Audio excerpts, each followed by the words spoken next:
بسم اللہ الرحمن الرحیم۔ مینڈھک کی حضرت داؤد علیہ السلام سے گفتگو۔ بیہقی نے شعب الایمان میں حضرت انس رضی اللہ تعالیٰ عنہ سے نقل کیا ہے۔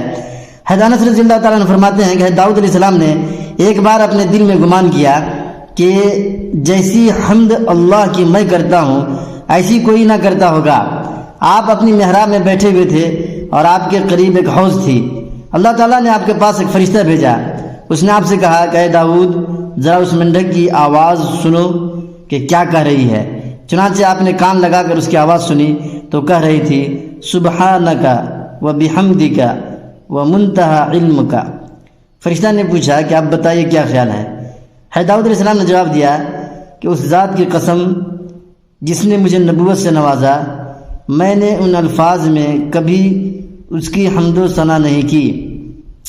علامہ حافظ جعفر بن محمد بن الحسن الغریانی کی تصنیف فضل الذکر میں حضرت اکرمہ رضی اللہ عنہ سے مروی ہے، وہ فرماتے ہیں کہ مینڈھک کا تڑرانا اس کی تسبیح ہے۔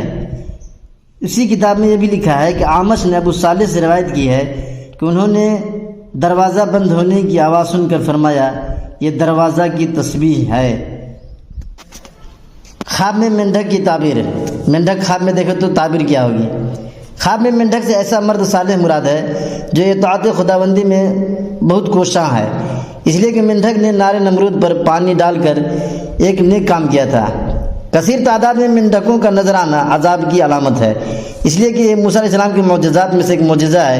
اللہ تعالیٰ کا ارشاد ہے فَأَرْسَلْنَا عَلَيْهِمُ الطُّوفَانَ وَالْجَرَادَ وَالْقُمَّلَ وَالضَّفَادِعَ وَالدَّمَ آيَاتٍ مُفَصَّلَاتٍ۔